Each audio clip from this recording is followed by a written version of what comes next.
Thank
you.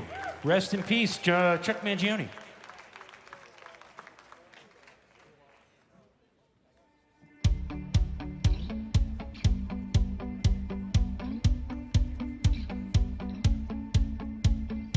Hey everybody, my name is Bobby. Welcome to Mile High Church. Thank you so much for spending a part of your weekend with us, especially if you're new.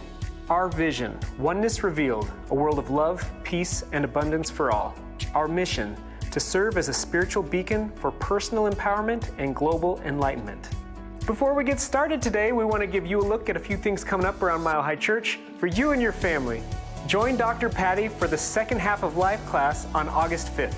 This is a transformative journey of spiritual renewal and deep self-discovery during the later years of life.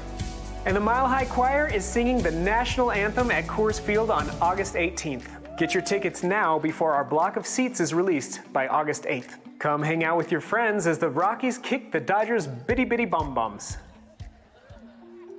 This August 13th, on Wednesday night at 7 p.m. right here in the Teal Sanctuary, I'd like to invite you to step gently with me now into the garden of the divine feminine. We will stand together at the threshold of this powerful path to remember our wholeness through the embodied divine feminine principles, Together we will bask in the garden moonlight for meditation and devotional practices. So if you'd like to experience a deeper knowing, understanding, and sense of this divine feminine energy within you through sound, music, verse, and sacred practice, this evening is for you. I hope to see you there. For more information about anything you've heard today, stop by the Event Center or connect with us online at milehighchurch.bittybittybombbom.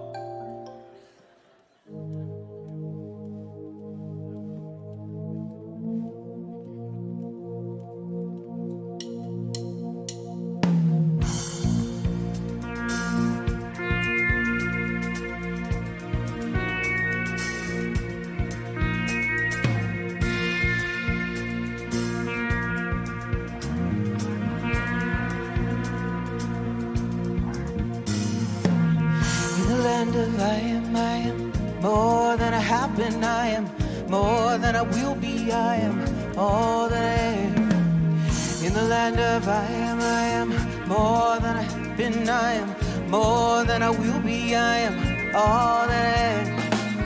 In the land of I am more than I have been. I am more than I will be. I am all that I am. In the land of I am more than I will be. More than I will be, I am all that I am.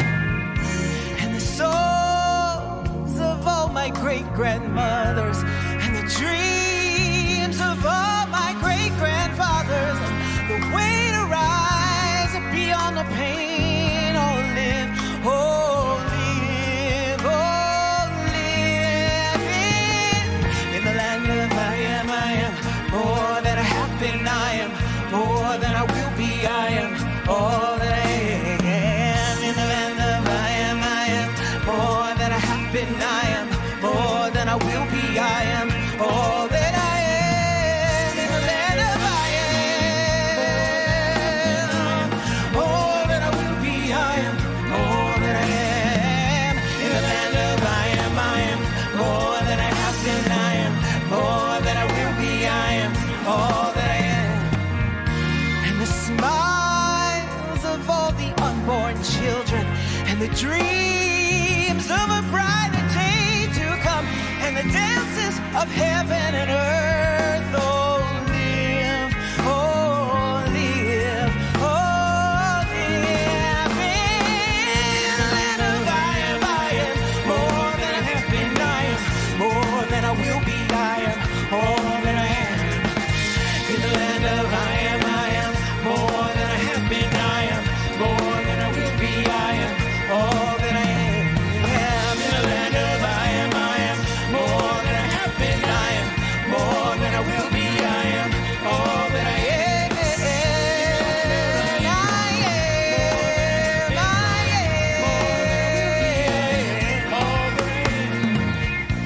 Been robbed and disgraced, abused and displaced, been robbed and disgraced, abused and displaced, been lied to. Lies can be seen through in the land. You can't fall from grace in the land. You cannot hurt in the land. There's more than enough in the land. You're always at home. You're always at home. Always at home. Always at home. You're always at home.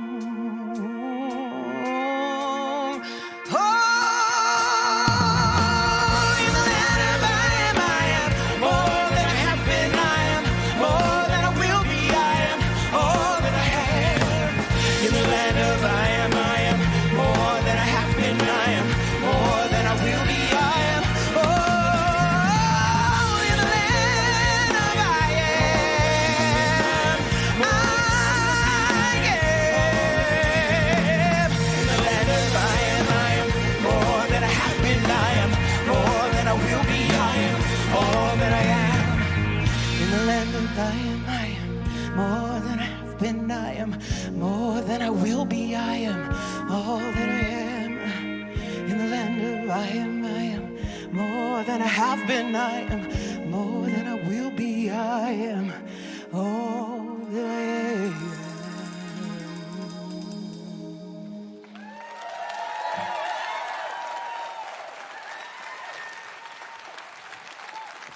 Laura Berman in the land of I am. Thank you so much. Great job to our band. Good morning. Good morning, Mile High Church. Music is a huge part of my inspirational journey, and I'm so grateful for the beautiful music that we have here at Mile High Church. Aren't you grateful for the beautiful music we have here? It's been an important element of my spiritual journey. This morning, I thought it was really powerful that our band shifted our prelude song. If you were here for the first prelude, it was in celebration of Chuck Mangione, who passed away this past week.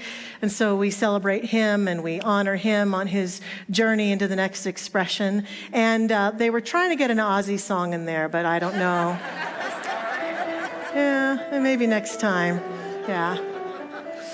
Yeah, so we'll work on that.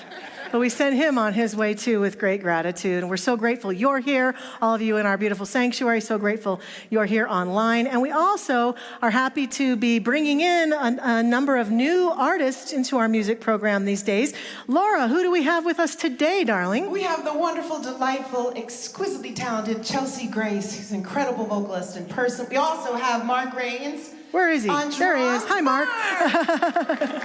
So we're delighted, and I know you're going to love her. So Great. Welcome, Chelsea. Thank you very much. Yes, you're going to hear Chelsea singing here after the prayer for the first time, and so we're so grateful for that. And we want to acknowledge today also a huge part of our heart and our musical family, one of our own, a gentleman named Frank Beyer, who's been a bass player for us. He hasn't been here for a while, but he recently made his transition to the next live experience. A great artist, beautiful heart. We all loved him, and we send him and his, it's already lit. We send him and his family great love.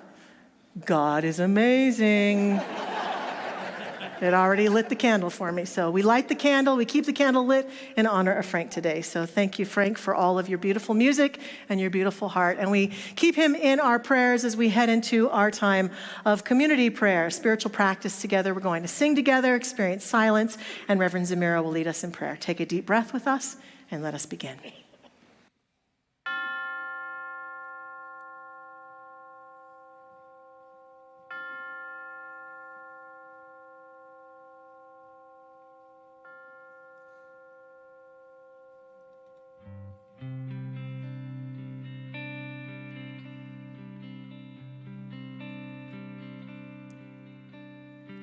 Surely the presence of God is in this place. I can hear your mighty power and grace. I can hear the brush of angel wings. I see glory on each face. Surely the presence God is in this place.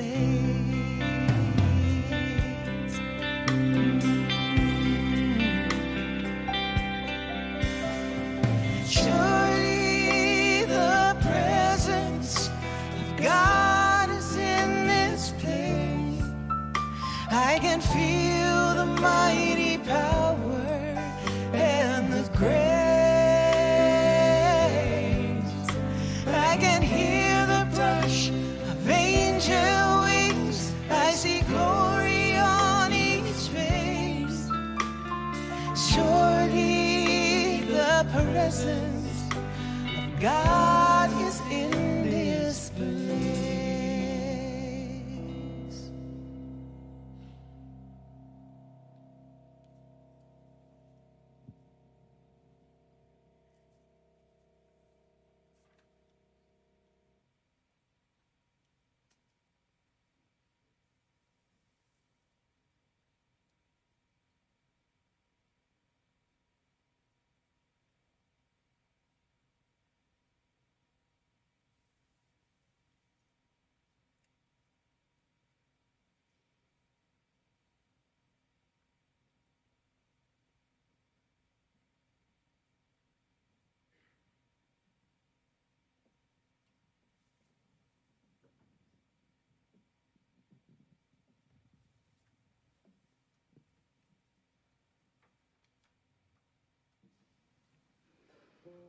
What a joy it is to gather together in this sanctuary today, this sanctuary of stillness, and to breathe together, connecting with the inner chambers of our heart, allowing each breath to draw us into this sacred, secret place of the Most High that is known by so many names.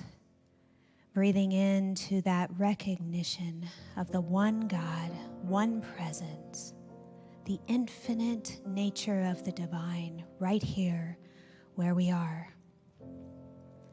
And as we breathe into this space within our heart, we allow it to ever so gently open this morning, much like a flower blooming and unfurling the petals of our own awareness. Our awareness of this eternal presence of the divine, which is love, which is peace, which is perfect health, which is wholeness. And knowing that as we steep in that consciousness of the one God this morning, we open to realize that very nature is our nature. And so as we breathe together this morning, I know that we are opening to feel that current of spirit that is ever so present. And as we feel that current, I know that we receive the blessings of the one that come to us from the beautiful words of Dr. Michelle, that come to us through the vibrations of our sacred music. And I am so grateful. For I know that we just release anything that is in the way of that deeper knowing, that deeper sensing, and that deeper feeling of the divine spark within. And so it is with such gratitude that I know that our service moves this morning and moves us into a space where we all move from this place as beneficial presence in the world, and that this service is for the benefit of all sentient beings. I say thank you, Spirit, and we release this prayer into the law that is love in action and affirm together, and so it is.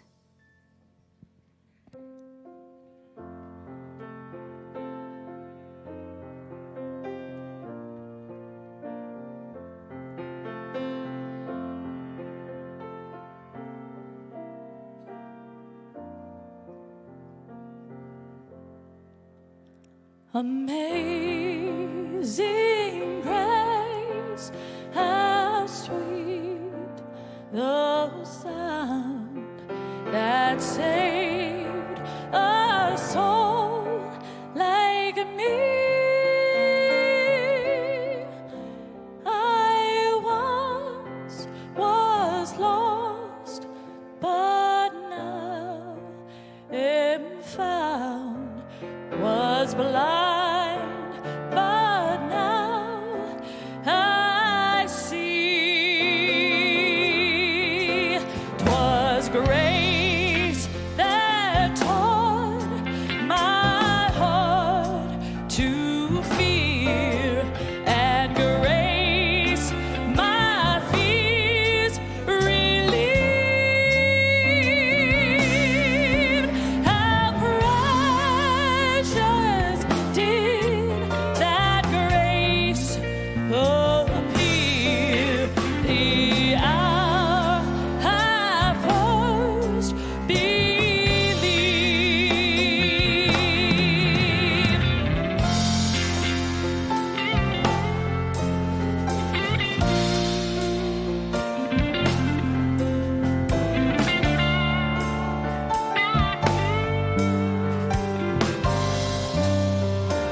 God's grace will lead me home.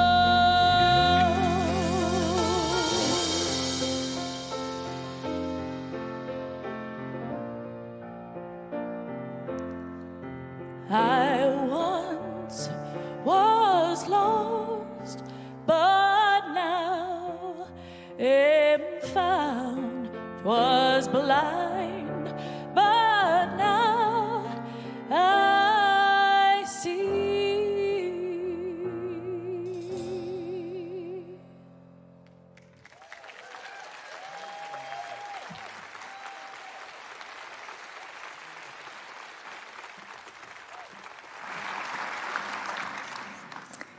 Our words of inspiration this morning come from Deepak Chopra. When we live our lives with an appreciation of everyday miracles and their meanings, we connect with the underlying field of infinite possibilities. There are cosmic twirlings of intelligence that endlessly create our universe. And if we pay attention, we can let synchronistic moments guide us, inspire us, and provide us with what we need in order to do great works. And from Paulo Coelho, when you want something, all the universe conspires in helping you achieve it.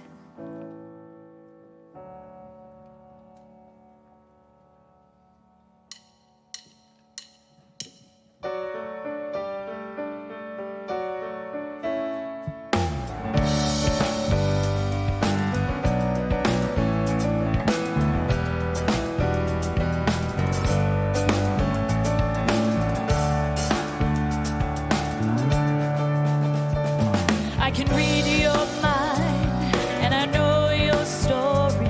I see what you're going through.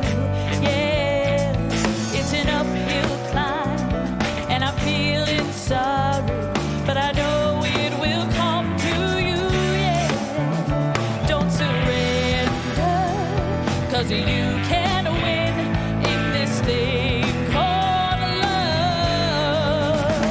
When you want it the most, there's no easy way out. When you're ready to go and your heart's left in doubt, don't give up on your faith. Love comes to those who believe it, and that's the way it is.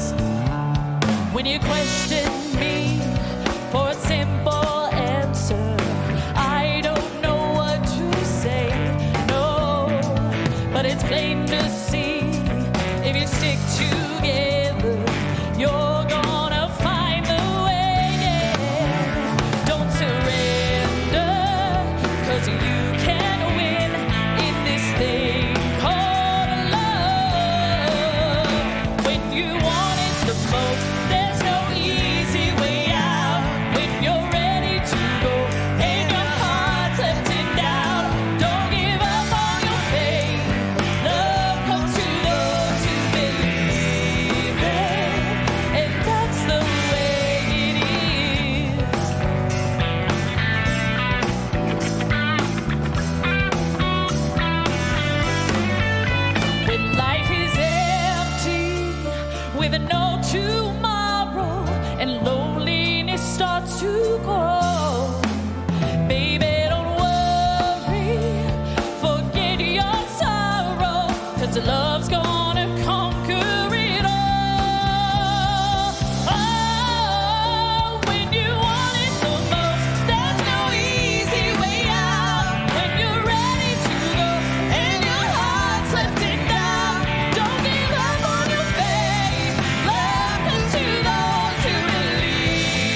Thank you, Chelsea Grace, very much. Wonderful to have you here. And our band, Randy, Bijou, Mark, and Rob, and Laura Berman. Thank you so much. Thank you, thank you.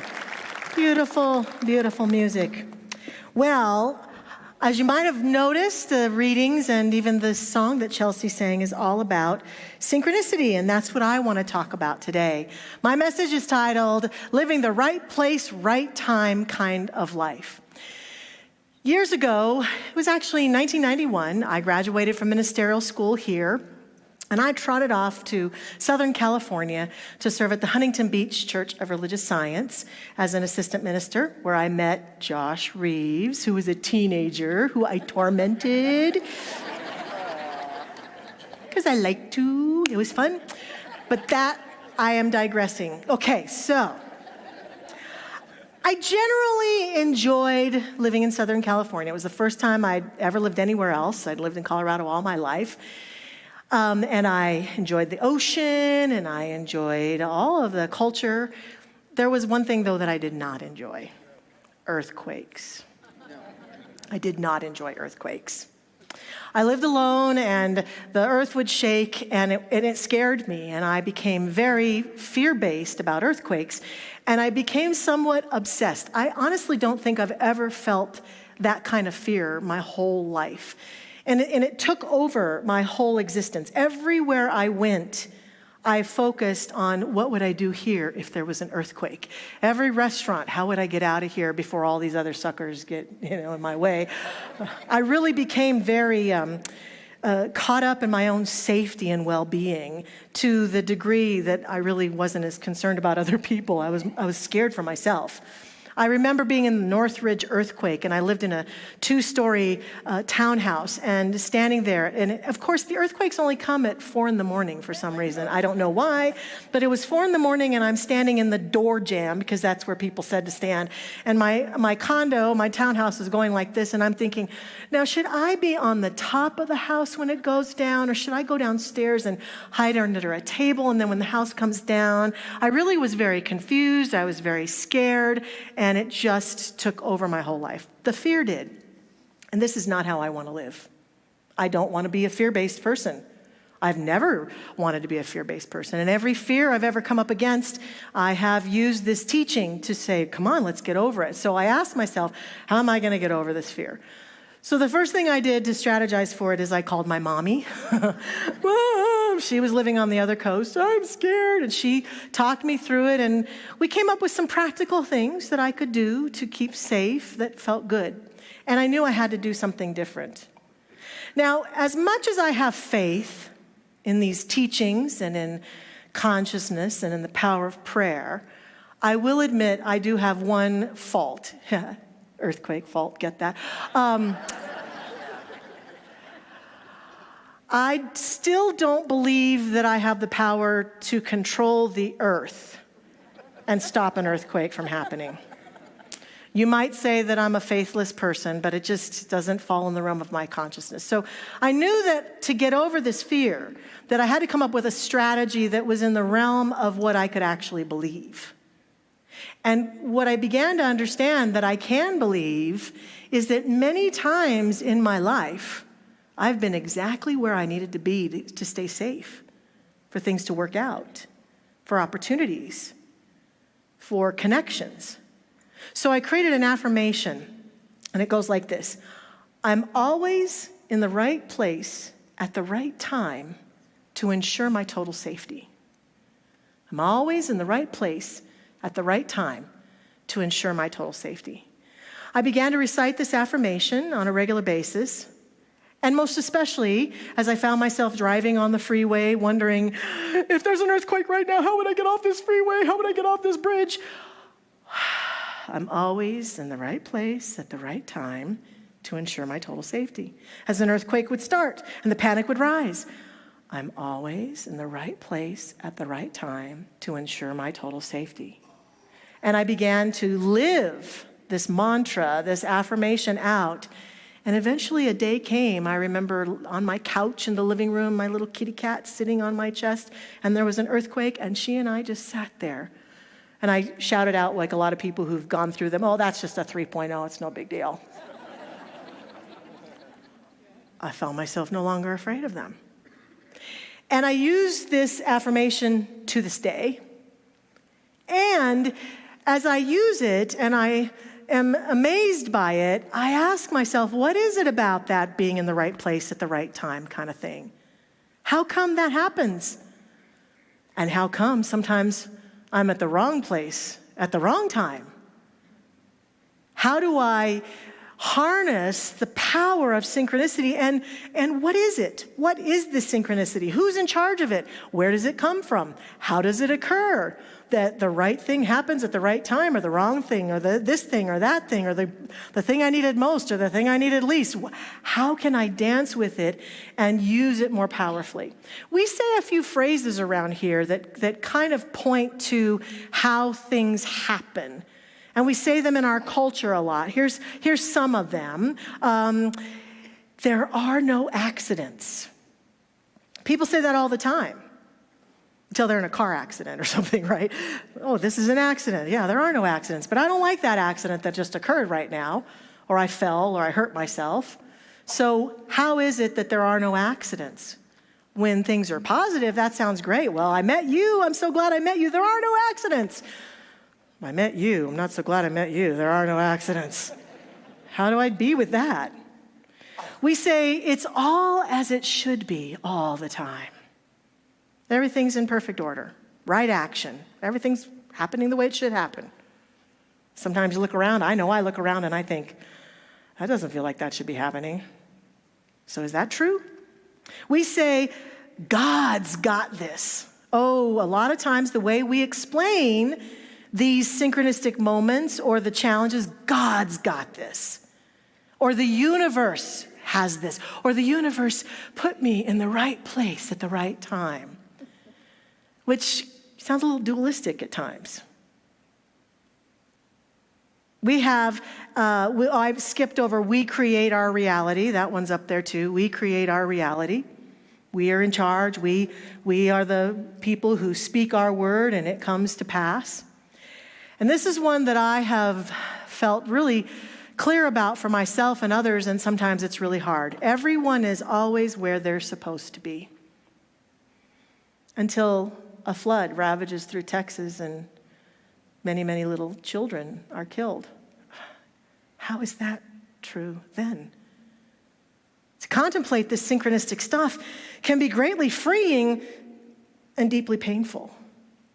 In the time when it works out great and it's like, wow, we want to say things like, it's all good. Here's a couple others that aren't on that list. It's all good. Everything's happening for our good. It's a miracle. It's a miracle that happened.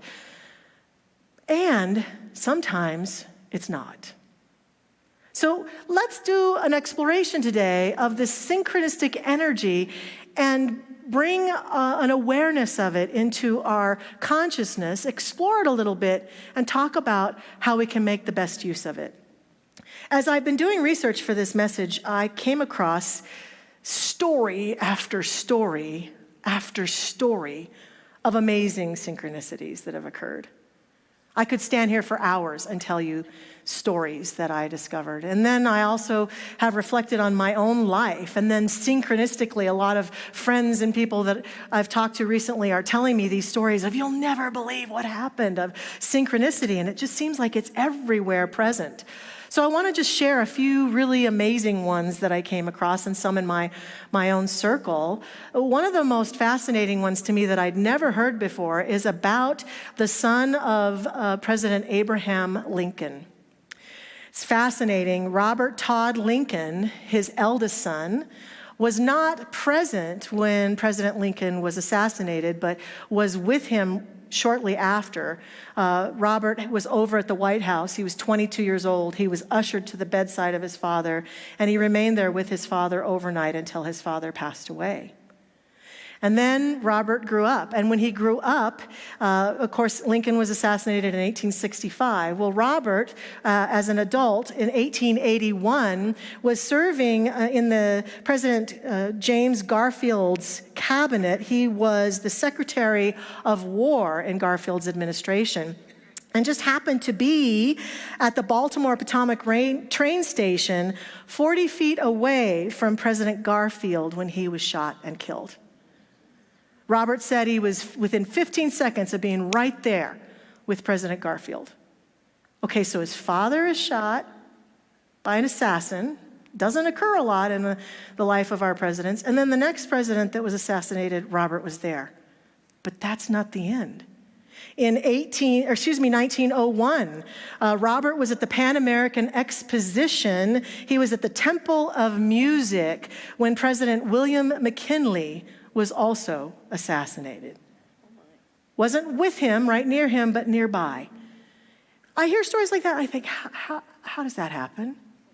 How is it that one man is in these rare instances that occur? What's the synchronicity there that brought him into those experiences? And it makes me ponder. I'm curious about it. I'm fascinated by it. Now, of course, Robert has long since passed on, so we can't talk to him about it. But if we talk to people in my real world circle, there's one very near and dear to me, my husband, Ken. Technically, my husband, Ken, should have slipped the earthly bonds many times this lifetime.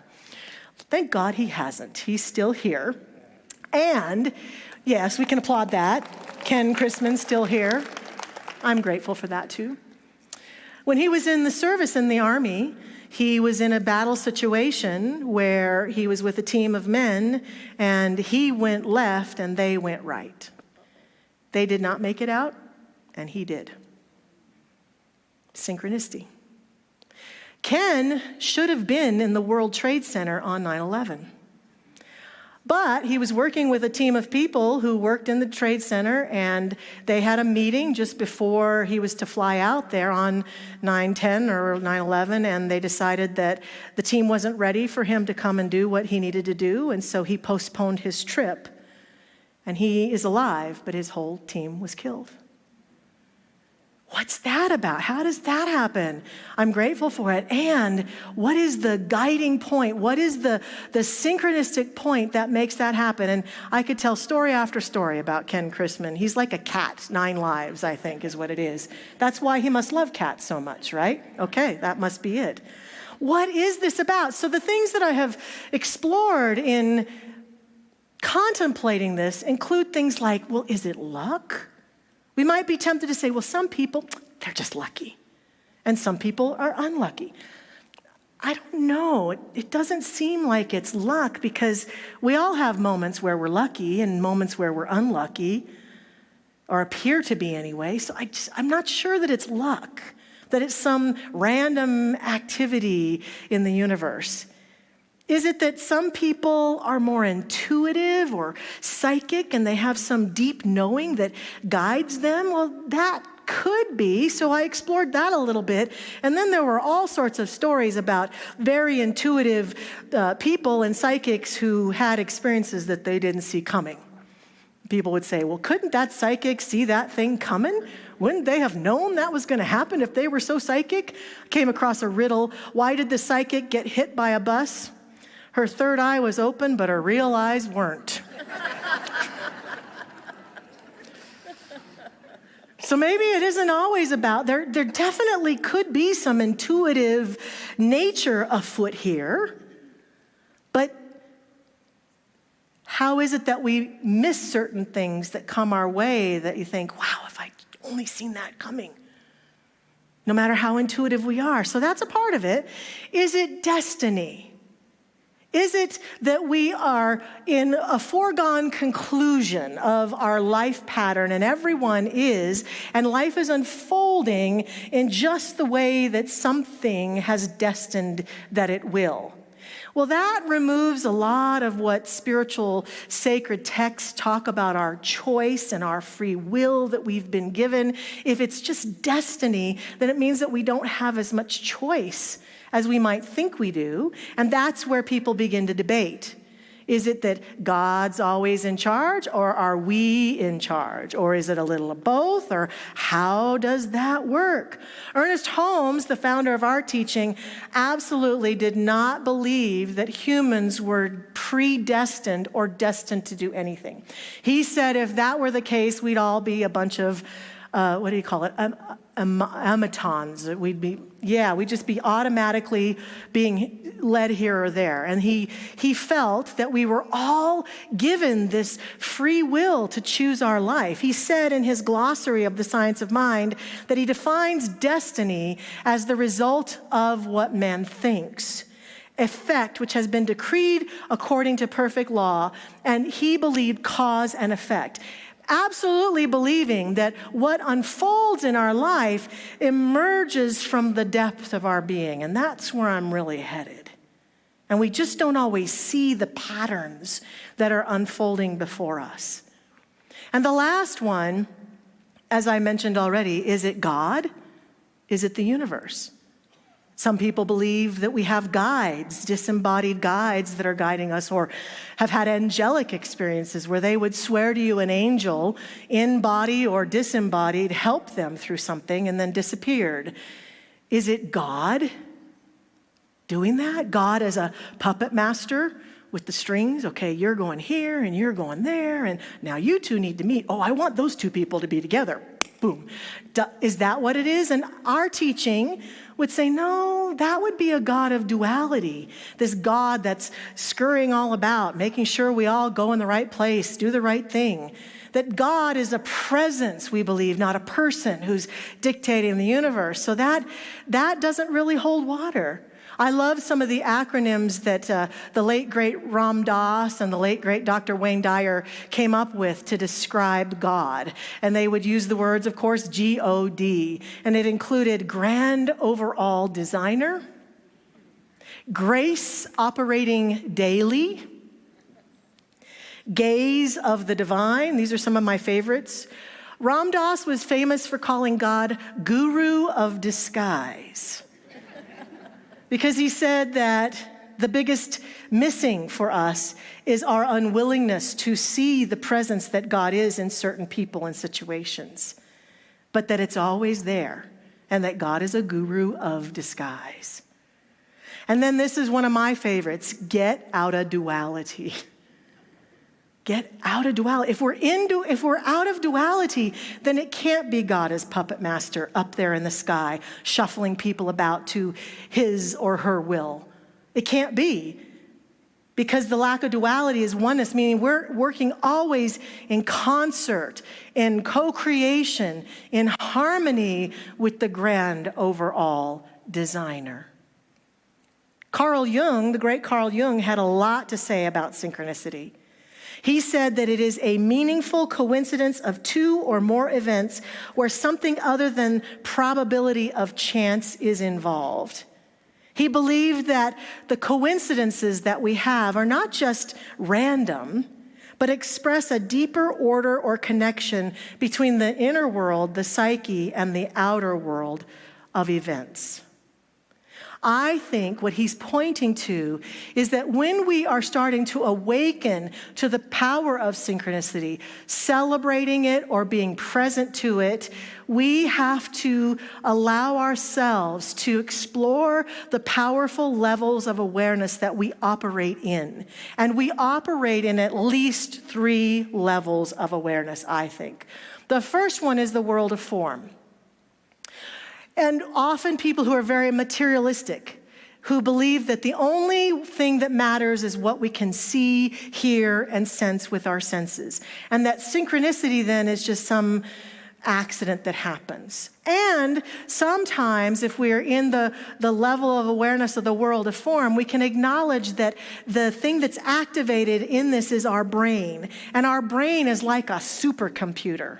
And right here and right now, we may be sitting looking at me or looking around the room, but all the while out of the corner of our eyes, I can see people moving over here. I can see people falling asleep over here. I can see, no, I'm just kidding. You're not, you're all awake. I can see you're awake. So our brain is picking up on all sorts of little things going on. And because of that, if you're just believing in the level of awareness that occurs at the physical level, you might say, well, synchronicity is just the part of my brain that goes, oh, I should be over here. Hi. And then I'm in the perfect place at the perfect time, and it appears as though synchronicity is active. That may be happening. Absolutely. It's certainly a part of it. Another level of awareness is our heart. Some of us are very aware of our heart energy, of our heart coherence, of our emotions and our feelings. And we think that and experience synchronicity as a gut response. My gut just told me I'm supposed to be at Mile High Church today, and then look, there you are. Or there, the perfect song really helped me. Or the prayer that Reverend Zamir, oh, that was so perfect. There's like that heartful place of, oh, I'm right where I'm supposed to be. And so we lean into the heart and we learn about heart coherence and we learn how to follow our heart because people will tell us your heart will always guide you to the best outcomes. And so some of us have become very attuned. What does my heart say? What does my heart say about this? And then we'll follow that guidance and celebrate when it's wonderful. At the same time, I have followed my heart into some pretty dark places a few times. Into relationships that didn't work out, into situations that weren't ideal, when in the beginning, my heart said that's where I should be. Is that not synchronicity? Or might it be synchronicity still working through me? Lastly, the level of soulfulness. I have a theory about this level. This level, by many standards of human experience, is the least explored level by many humans out there. And my theory is that that's what's wrong with the earth right now.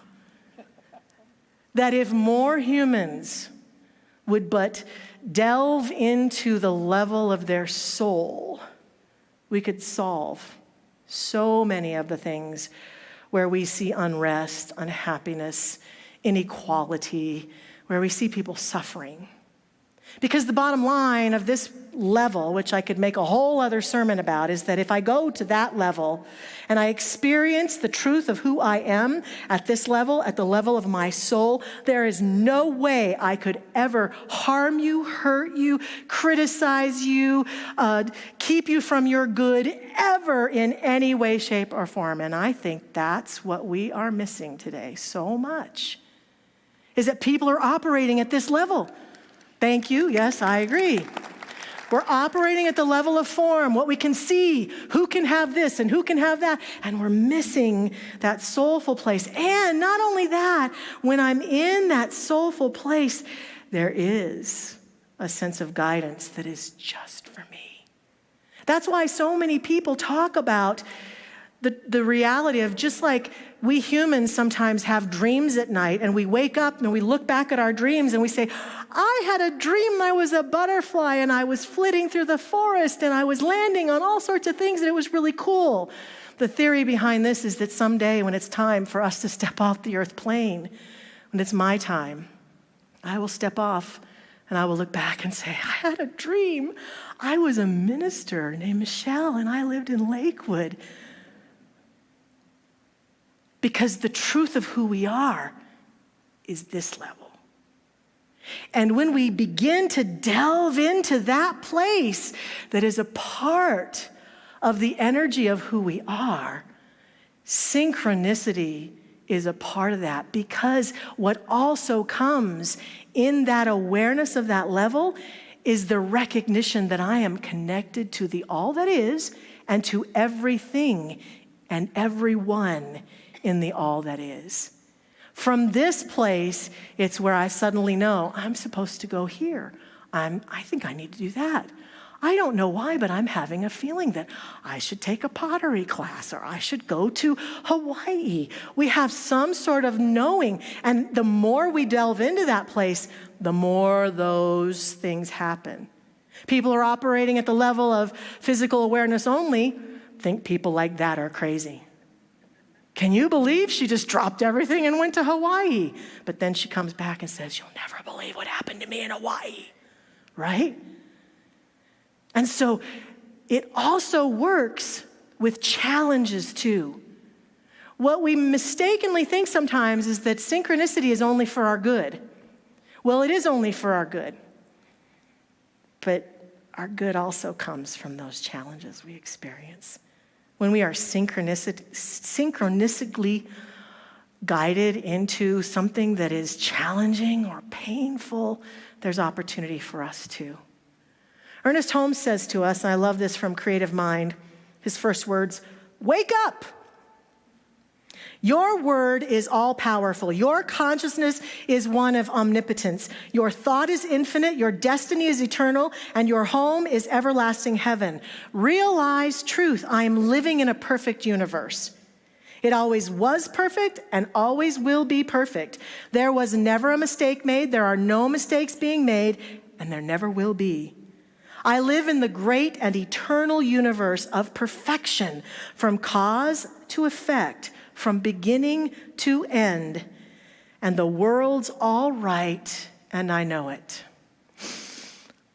I agree with these words, and at the same time, sometimes it's really hard to believe that. When my world gets dark or it gets challenging, or I look around at things that I don't like going on, it's hard for me. The world's all right. No, the world's not all right, and I don't know it right now. And I get that.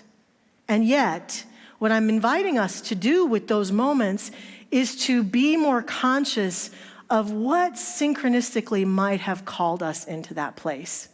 So this week, here's your assignment, if you so choose to live it out. If you want to play and dance with me with synchronicity more profoundly this week, here's what I suggest.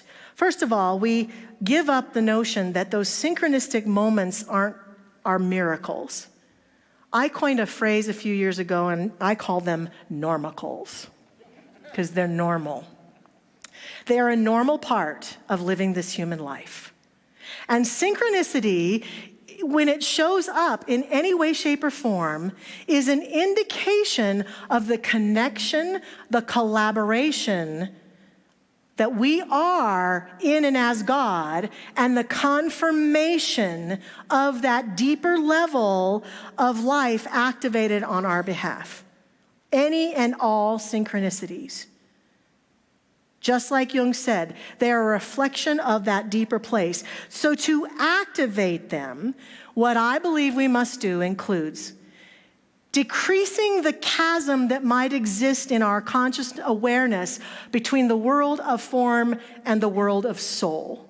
Decreasing that chasm in any way that we can do it, whether it's through spiritual practice, whether it's through walking in nature, whether it's through healing bowls like Reverend Zamira gives to us, whether it's through meditation retreats like we have here, whether it's through classes, through coming to church, through hanging out with similar people, through taking time throughout the day to stop, through reading deeply profound spiritual content that makes us go, wow, whatever it is that we can do to cause that chasm to become closer, we're really living then from the truth of who we are, not caught up in the world of form, not just led around by our heart, although both of those have value, but also utilizing the biggest, most important and impactful aspect of us, which is that soulful level. And in doing that, it feeds every other level of awareness that we have to experience.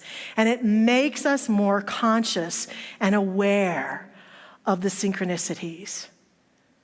I also think that we can use the power of affirmations. You can borrow mine if you want. Here it is. You can take a picture of it with you, or look at this later and take it home with you. It says, I am always in the right place at the right time to ensure my total safety. I'm always in the right place at the right time. Even that one right there. I'm always in the right place at the right time. I love that I'm always in the right place at the right time. just affirming it and claiming it. Or we can use the one that Holmes just gave us in that reading. The world's all right, and I know it. The world's all right, and I know it. To begin to do that when we get afraid, or we get scared, or we feel like the synchronicity is going wonky or is not exactly how we want it, we can use the power, just as I did in those earthquakes, to just stop. And lastly, trust. Even when it goes wrong, what if that's right? When you're there, be there.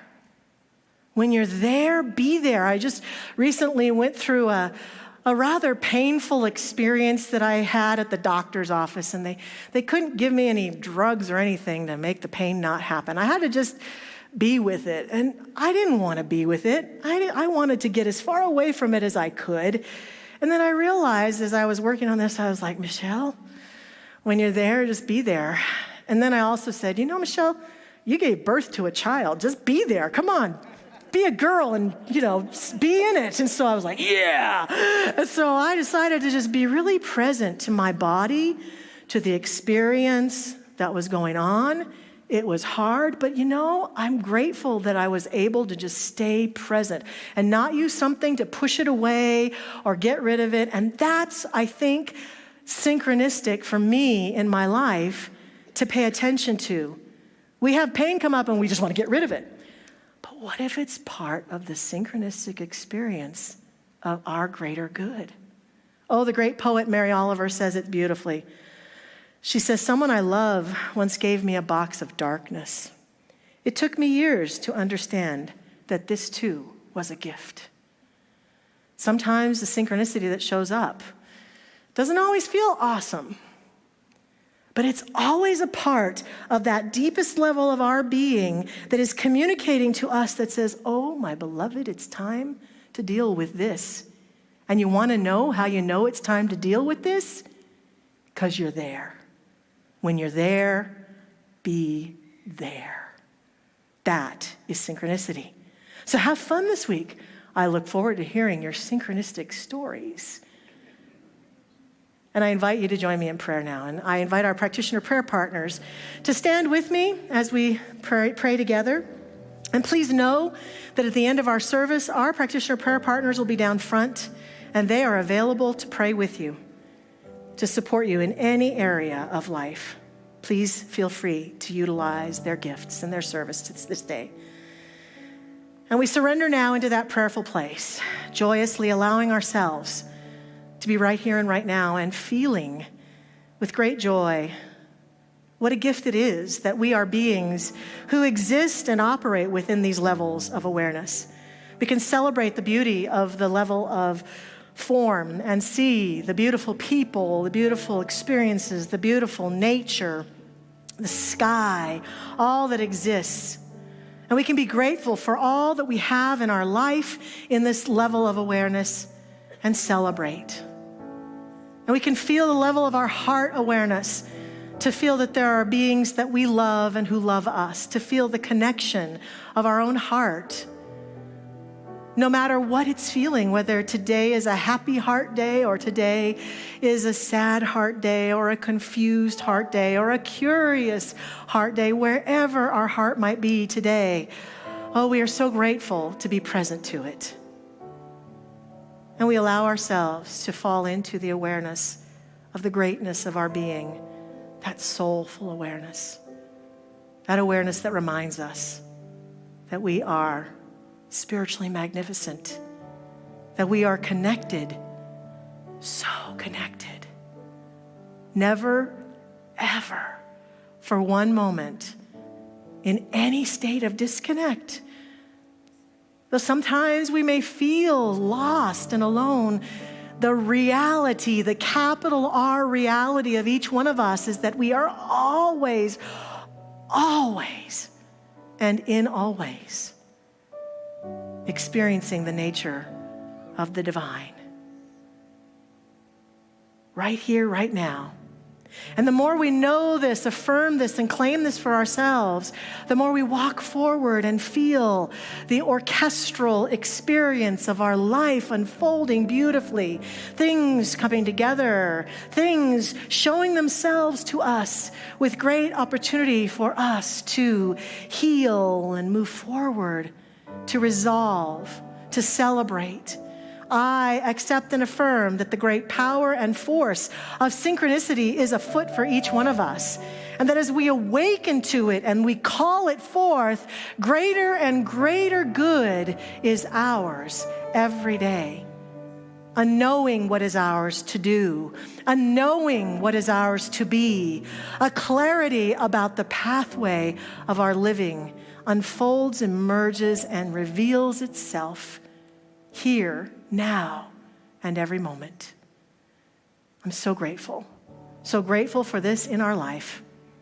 And in this gratitude, I simply release this prayer now into that law that makes it so. I let go in faith and trust and walk forward in love and joy. I let it be, I let it go, and so it is. Amen. Don't surrender, 'cause you can win in this thing called love. When you want it the most, there's no easy way out. When you're ready to go and your heart's left in doubt, don't give up on your faith. Love comes to those who believe it, and that's the way it is.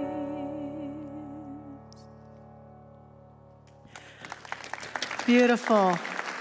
Thanks so much, Chelsea. We're so grateful you're here. I acknowledged our online members earlier, and I want to acknowledge that we have about 350 people right now online with us, including Indiana, Pennsylvania, Philippines. Hi, Rob. And Montana. Hi, Jan. We're so grateful for all of you watching from far away, and we're so grateful for your presence. And yes, let's acknowledge them. Thank you. We can all do a backwards wave like this to all the people online. Hi, everybody. Hi.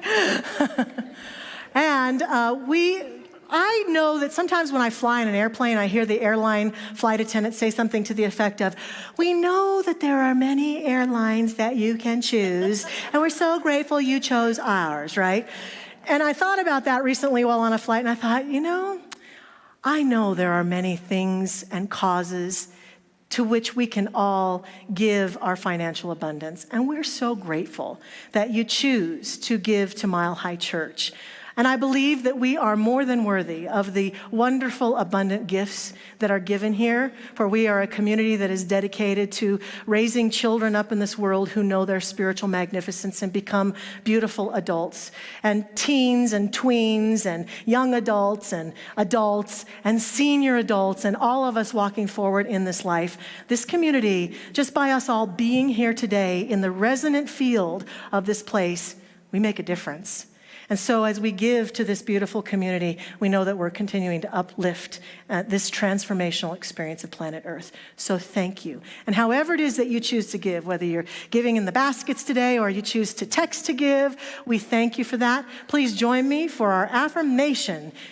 Divine love as me blesses and multiplies all that I am, all that I have, and all that I circulate. And so it is. All right, well, this is going to be my last song for you today. Thank you so much for having me. It's called Brave. You might know it. If you know it, sing along, dance along, whatever you feel comfortable with. Being brave is really important, so whatever that means to you, I hope this speaks to your heart. Thank you so much. You can be amazing. You can turn a phrase into a weapon or a drug. You can be the outcast or be the backlash of somebody's lack of love. Or you can start speaking up. Nothing's gonna hurt you the way the words do when they settle neath your skin. Kept on the inside and no sunlight, sometimes a shadow wins. But I wonder what would happen if you said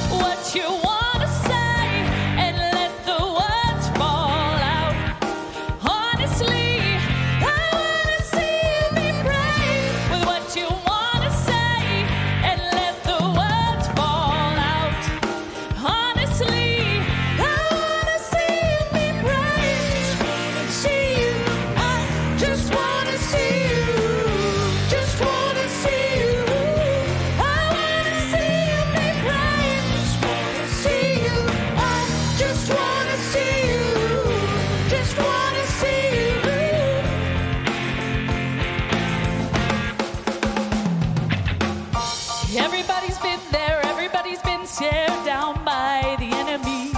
Fallen for the fear and done some disappearing. Bow down to the mighty. Don't run. Stop holding your tongue. Maybe there's a way out of the cage where you live. Maybe one of these days you can let the light in. Show me how big you believe it. Say what you want to say and let the words fall out. Honestly, I want to see you be brave with what you want to say and let the words fall out. Honestly, I want to see you be brave. And since your history of silence won't do you any good, did you think it would? Let your words be anything but empty. Why don't you tell them the truth and say what you want to say and let the words fall out?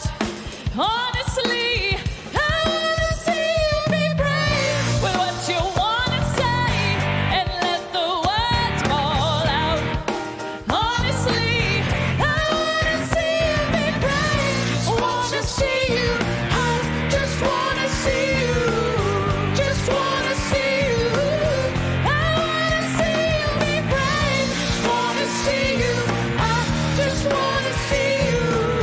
Just want to see you. I want to see you be brave. Want to see you. I just want to see you. Just want to see you. Want to see you. I just want to see you. Just want to see you.